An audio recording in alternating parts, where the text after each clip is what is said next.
Okay, hello, this is Sarah Shannon. It's June 26, 2025. This is my video response to our graduate school class, STEM education classes article that we're supposed to respond to in the text, in response to the text sustaining and innovation in STEM education. And so the questions that we're supposed to be asked responding to, one of them is the first one I want to address really quickly in this short video is the takeaways from the articles that we're supposed to read and we're responsible for responding to.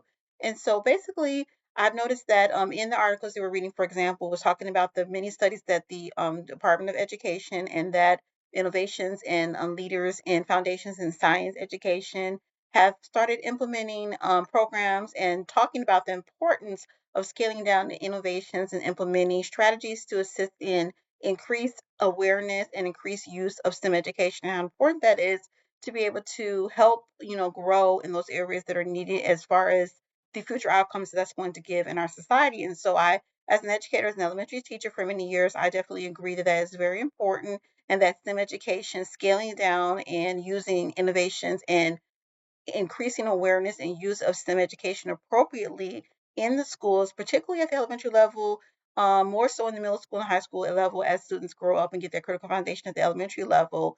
And then as they use that hands-on experience in middle school and high school on mathematics and science and engineering technology, hands-on experience as much as possible so that they can help use the outcomes they receive if it's used adequately. Talking about that scaling down that the article is talking about, so that when they get old, when they become older and they start implementing and going into their academic careers, then they're able to use all that they've learned to be able to help the outer, broader society receive the benefits of that. Those are our future engineers, or our future, car producers, they're our producer architects and mathematics and scientists and statistics and leaders and all that and everything. And so it's so important that as educators that we act appropriately, because again, the article talked about scaling down and using it appropriately, and then it's important to have, the knowledge of it increase, and it's important to have people aware of how important it is. But if it's not used adequately and if it's not used successfully, we're wasting millions of dollars and it's not used in the most effective manner. So I will be interested in learning more a little bit about the study that was done on the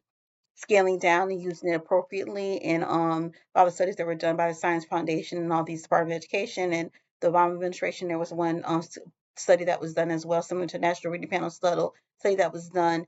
Science Foundation, I believe, something similar to that, that's talking about how can we implement the importance of STEM education. So because these are our future leaders that we're teachers, we're all creating. So how can we best use the funds that we have available? Taxpayers are paying millions and millions of dollars into, so they can more effectively influence of tomorrow, the future leaders of tomorrow are you. And so I think that studying that is more important than just spilling out millions and millions of dollars and saying we need to focus on this. This is important. This is important. This is important. So that's the takeaway that I got from the article, is just implementing that scaling down was what the title of this article is, and using the funds and the tools and resources that we have most appropriately. And so I was surprised because my just my own inner journey. I've not, and I did that in the article that I wrote. If anybody wants to look at that as well, and one of the other responses we're supposed to have. And so I have not had a lot of STEM education growing up. I had the basics, and so I think there was something in the article talking about how it depends on what the purpose and the outcome is, because we all want our students to receive their greatest potential, right? Of course we do.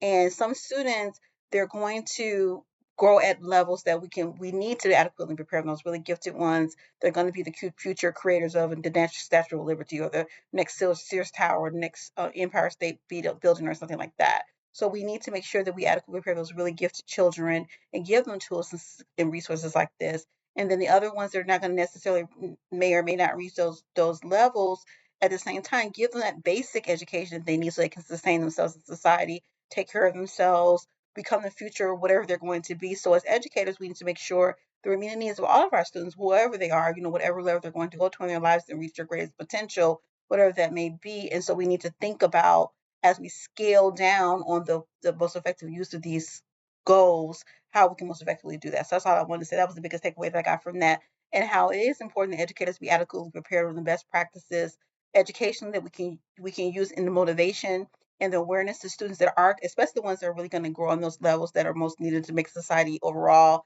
better and sustain and all of that. How can we best prepare them, motivate them? Because motivation is effective teaching strategy, to be able to start gearing themselves, especially young ladies. Talk a little bit about young ladies and minorities and things. All, really, all definitely.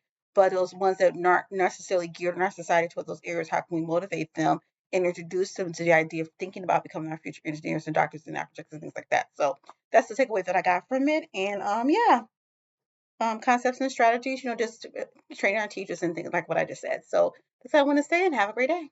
Sarah Shannon.